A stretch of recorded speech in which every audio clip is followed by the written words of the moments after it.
General studies with Anoop के वर्मा। आज हम इस पर्टिकुलर वीडियो सेशन के अंदर डिस्कस करेंगे एक इम्पॉर्टेंट टॉपिक के बारे में जो कि है eco sensitive zone. Eco sensitive zones कौन कौन से होते हैं या क्या होते हैं, उसकी कंडीशंस क्या हैं, उसके मेरिट डिमेरिट क्या है, इन सभी चीज़ों के बारे में आज हम इस पर्टिकुलर शॉर्ट वीडियो के अंदर डिस्कस करने वाले हैं। ठीक है, इस तरीके के कई सारे इंपॉर्टेंट टॉपिक्स जो डिफरेंट सब्जेक्ट से रिलेटेड है उन सभी को हम टॉपिक वाइज इस तरीके से point wise in short videos में कवर करेंगे। तो आज का जो हमारा टॉपिक है बेसिकली इको सेंसिटिव जोन क्या होता है, इसके बारे में हम डिस्कस करते हैं। तो चलिए शुरू करते हैं अपने इस पर्टिकुलर टॉपिक को। तो यहाँ पर अगर जो हम बात करें इको सेंसिटिव जोन, ये बेसिकली एक ऐसा इको सेंसिटिव जोन, और इसके लिए एक अदर टर्म भी यूज़ किया जाता है that is called as a ecologically fragile area. ठीक है, इको सेंसिटिव जोन या फिर इकोलॉजिकली फ्रेगाइल एरिया, ये ऐसा एरिया होता है जो कि with in 10 kilometres around the protected areas, specially हम बात करें यहाँ पर नेशनल पार्क्स की या वाइल्ड लाइफ सेंचुरीज, जो भी वाइल्ड लाइफ सेंचुरीज या नेशनल पार्क्स हैं उसके विद इन 10 किलोमीटर की सराउंडिंग को इको सेंसिटिव जोन या इकोलॉजिकली फ्रेगाइल एरिया कहा जाता है। इको सेंसिटिव जोन जो है वो नोटिफाई कौन करता है? ये नोटिफाई करता है ministry of environment forest climate change. इसको नोटिफाई करने का काम ministry of environment forest and climate change करता है government of India under the environment protection act of 1986।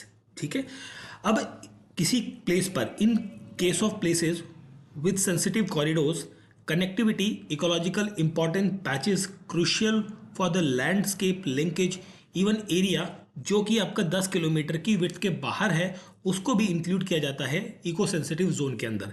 मतलब ऐसा नहीं है कि एक सपोज कर लीजिए ये आपका कोई पर्टिकुलर टेरिटरी है, एरिया है, तो इस पॉइंट से लेकर 10 किलोमीटर इधर, 10 किलोमीटर इधर, 10 किलोमीटर इधर, ये तो आपका इको सेंसिटिव जोन रहेगा ही रहेगा। बट इन सम केसेस जहाँ पर ये एरिया बेसिकली जो थिंग्स हैं वो 10 किलोमीटर के बियॉन्ड भी, अगर जो कई बार इस पर्टिकुलर एरिया को भी इको सेंसिटिव जोन के अंदर कंसिडर किया जाता है। ठीक है, इसका जो मेन एम है, मुख्य जो उद्देश्य है वो क्या है? टू रेगुलेट करना सर्टेन एक्टिविटीज़ को जो कि नेशनल पार्क्स या वाइल्ड लाइफ सेंचुरीज के अराउंड होंगी। ठीक है, और मिनिमाइज करना है नेगेटिव इम्पैक्ट को। ठीक है, किस इम्पैक्ट को? Negative impact such as impact of our activities of fragile ecosystem, जो कि बेसिकली जो इन्वायरमेंट है या इकोसिस्टम प्रोटेक्टेड है उसको हार्म करने वाली जो चीज़ें हैं या हार्म करेंगी जो चीज़ें, उनसे बचाना इस पर्टिकुलर जोन का जो मुख्य उद्देश्य वो रहता है। ठीक है, इसका मेन एम आपको ध्यान रखना है। आगे अगर जो हम बात करें यहाँ पर, तो इसमें कुछ प्रोहिबिटेड एरियाज़ हैं या प्रोहिबिटेड एक्टिविटीज़ हैं, जैसे कि commercial minings, saw milling industries जो पॉल्यूशन कॉज करेंगी either for the air, water, soil और नॉइज़। और इसके अंदर मेजर हाइड्रो इलेक्ट्रिक प्रोजेक्ट्स वो इस्टेब्लिश नहीं हो सकते, उनको प्रोहिबिट किया गया है। कमर्शियल यूज़ ऑफ वुड या टूरिस्ट एक्टिविटीज़ जैसे हॉट एयर बलून जो नेशनल पार्क के ऊपर से निकाली जाए, या इस तरीके की जो भी चीज़ें हैं वो प्रोहिबिटेड रहती हैं इस पर्टिकुलर एरिया के अंदर।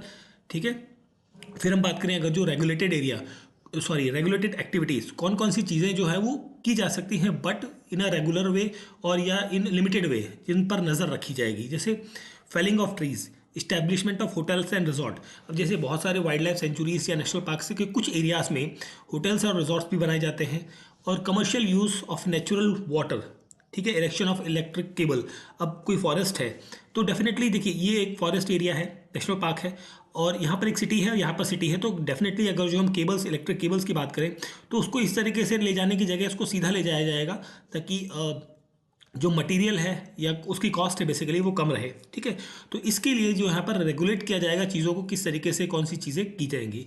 या drastic change in agricultural system के अंदर हो रहा है, एडेप्शन ऑफ हैवी टेक्नोलॉजी या पेस्टिसाइड्स, इन सभी चीज़ों का, या वाइडनिंग ऑफ रोड जो है अंदर बनी हुई है उनको चौड़ा करना है, तो ये सारी चीज़ें होंगी but in a regulated manner. और ये ऐसा नहीं कि कितना भी कर लो, एक रेगुलेशन यहाँ पर देखने को मिलेगी। परमिटेड एक्टिविटीज़, देखिए एक हो गया बिल्कुल नहीं, एक होता है कि भाई आपको परमिशन लेनी पड़ेगी हर चीज़ के लिए और एक लिमिट में काम करना पड़ेगा।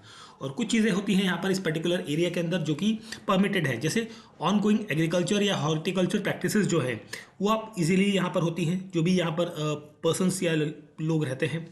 Rain water harvesting, organic farming, use of renewable energy resources, adaptation of green technology, ये सारी एक्टिविटीज़ जो है यहाँ पर परमिटेड है इन पर्टिकुलर एरिया के अंदर, इकोलॉजिकली एरिया के अंदर। ठीक है, फिर आगे हम बात करें सिग्निफिकेंस क्या है इसके, ठीक है, व्हाट आर द सिग्निफिकेंस। तो सिग्निफिकेंस की जब हम बात करते हैं, to minimize the impact of urbanization, जो अर्बनाइजेशन है उसका इम्पैक्ट यहाँ पर सबसे कम किया जाए, उसको कम किया जाए, और अदर डेवलपमेंट एक्टिविटीज़ को भी यहाँ पर रिड्यूस किया जाए, कम किया जाए। Area adjacent to the protected area, वो आपका इको सेंसिटिव जोन कहलाता है, ठीक है। कोई भी प्रोटेक्टेड एरिया है, ठीक है, उसके नियर बाय का जो एरिया है that is called as a eco sensitive zone, ठीक है। To propose the declaration of eco sensitive zone around protected area is for creating some kind of shock absorber for the protected area. इसको आप ऐसे समझ सकते हैं कि जैसे एक रोड है, नॉर्मल स्ट्रेट रोड जा रही है, यहाँ पर बेंड है, जब इसको बेंड आता है तो यहाँ पर क्या होता है, इस पॉइंट पर और इस पॉइंट पर एक स्पीड ब्रेकर लगा होता है हल्का सा, ताकि जो व्हीकल कोई एक 100 किलोमीटर की स्पीड से चल रहा है तो यहाँ पर अपनी स्पीड स्लो करके फिर वो टर्न ले। तो इसी तरीके से ये जो जोन है ये प्रोटेक्टेड एरिया के आसपास एक तरीके से शॉक एब्जॉर्बर की तरह काम करता है। ये act as a transition zone की तरह भी काम करता है, जो कि हाई एरिया ऑफ प्रोटेक्शन और involve the less area of protection, definitely एक ट्रांजिशन जोन की तरह भी काम करेगा आपका, ठीक है। इट हेल्प्स, ये क्या हेल्प करता है, ये जो इको सेंसिटिव जोन है ये हेल्प करता है इन सीटू कंजर्वेशन के अंदर, जहाँ पर कंजर्वेशन किया जाता है इंडेंजर्ड स्पीसीज़ का, जो कि नेचुरल हैबिटेट में रहते हैं। जैसे कि हम बात करें वन हॉर्न राइनो की, जो कि काजीरंगा नेशनल पार्क के अंदर असम के अंदर लोकेटेड है, ठीक है।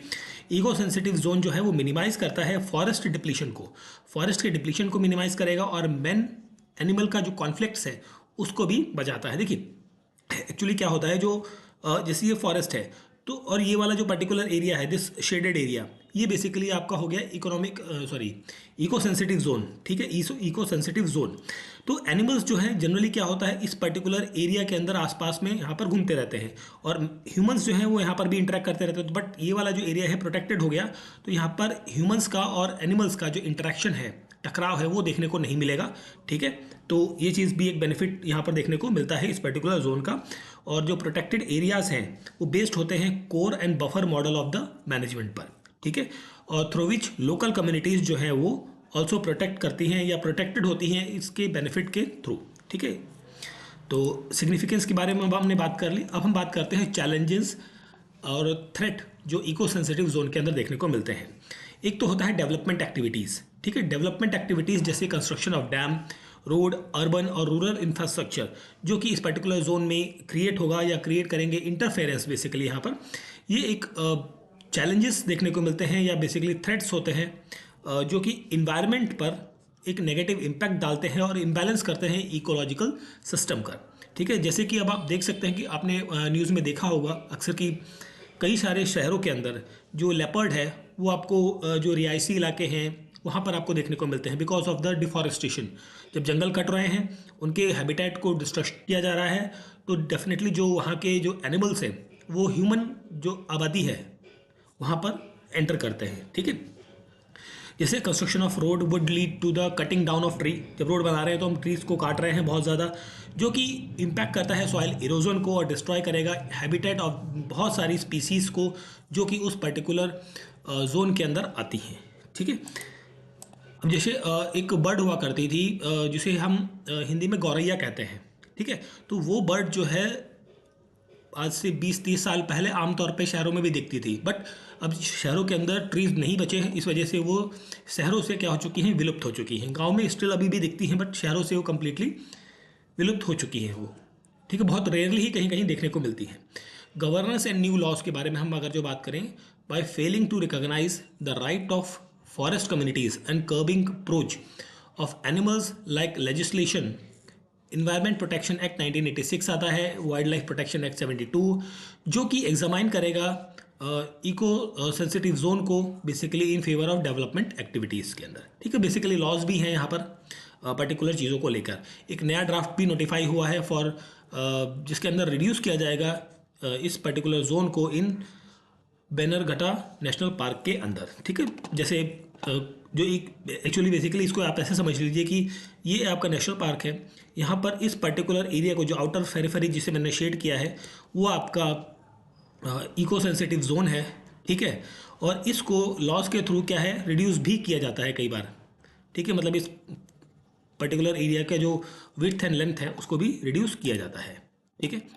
फर्दर डेवलपमेंट और ग्रोथ, अदर थिंग्स जो भी आप कह लें। टूरिज्म की बात करें, as the pressure of tourism जो है वो राइज कर रहा है, तो कि गवर्नमेंट जो है वो डेवलप कर रही है नई बहुत सारी साइट्स और रास्ते to the eco sensitive zone के अंदर, जो कि इंक्रीज करता है डिमांड ऑफ इको टूरिज्म। ठीक है, इको टूरिज्म की डिमांड को इंक्रीज करेगा। Land around the parks sanctuaries वो क्लियर की जा रही हैं for through deforestation, displacement of the local people. जो भी फॉरेस्ट में आदिवासी या फिर जो भी लोकल लोग रह रहे हैं उनको डिस्प्लेस किया जा रहा है उस पर्टिकुलर एरिया से, तो ये भी एक चीज़ें यहाँ पर देखने को मिल रही हैं। और टूरिस्ट जो लीव करते हैं, मतलब जैसे टूरिस्ट हैं, बहुत सारे टूरिस्ट, जैसे आप जनरली देखा होगा आपने हिल स्टेशन में उत्तराखंड या हिमाचल, जम्मू कश्मीर, बहुत सारे जो टूरिस्ट जा रहे हैं वो क्या करते हैं कि जो गार्बेज है, प्लास्टिक बैग्स, बॉटल्स, ये सब वहीं पर ही फेंक दे रहे हैं ओपन एरियाज़ में। तो उससे क्या हो रहा है, वहाँ पर इन्वायरमेंटल का डिग्रेडेशन भी देखने को मिलता है। ठीक है, और साथ साथ अगर जो हम बात करें तो इंट्रोडक्शन ऑफ एक्जॉटिक स्पीसीज़, जैसे कि एक्जॉटिक स्पीसीज़ का मतलब जो आपके इन्वायरमेंट को डिग्रेड कर रही हैं वो स्पीसीज़, जैसे कि यूकेलिप्टस का प्लांट या अकेशिया का जो है, ये क्या करते हैं, ये प्लांट्स जो है वो एक वाटर लेवल को रिड्यूस कर देता है जिस भी एरिया में ये ग्रो किया जाता है। यूकेलिप्टस स्पेशली अगर मैं बात करूं तो उनका प्लांटेशन जो है वो क्रिएट करता है competing demand of naturally occurrent forest को। ठीक है, तो क्लाइमेट चेंज के अंदर हम बात करें तो बायोडाइवर्सिटी और क्लाइमेट चेंज जो है वो एक दूसरे के इंटरकनेक्टेड हैं। For example, rise in global temperature जो जनरेट करेगा लैंड पर, वाटर पर, और इकोलॉजिकल स्ट्रेस यहाँ पर बढ़ता है इको सेंसिटिव जोन के अंदर।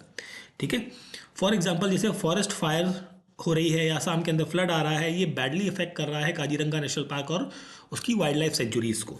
ठीक है, तो ये क्लाइमेट चेंज का इफेक्ट आता है। अगर जो हम बात करें यहाँ पर लोकल कम्युनिटीज़ की, तो स्लैश और बर्न टेक्निक जो है, जो एग्रीकल्चर के अंदर यूज़ की जा रही है, उसकी वजह से प्रेशर जो है वो इंक्रीज़ हो रहा है कहाँ पर, पॉपुलेशन के ऊपर, और फायरवुड की जो डिमांड है वो भी बढ़ रही है, जिसकी वजह से फायर प्रोड्यूस भी बढ़ रहा है, और उसकी वजह से जो प्रोटेक्टेड एरियाज़ हैं उसके ऊपर एक्स्ट्रा प्रेशर आ रहा है। ठीक है, तो मतलब बेसिकली अगर जो वुड की रिक्वायरमेंट है तो डेफिनेटली कहाँ से वो वुड का डिमांड को पूरा किया जाएगा, वो फॉरेस्ट एरिया से ही कवर करने की कोशिश करी जाती है। ठीक है, तो ये सारी चीज़ें थी। और यहाँ पर अगर जो मैं बात करूँ तो बस इतना ही था इसके अंदर। अगर जो मैं बात करूँ यहाँ पर, अगर जो हम बात करते हैं, अगर जो इको सेंसिटिव जोन कौन कौन से होते हैं, जितने भी नेशनल पार्क्स हैं आपके, all national parks, wild life centuries, ठीक है, ये सारे आपके इको सेंसिटिव जोन के अंतर्गत आते हैं। ठीक है, तो वीडियो अच्छा लगा तो प्लीज़ लाइक, शेयर और सब्सक्राइब जरूर करें। Thank you for watching.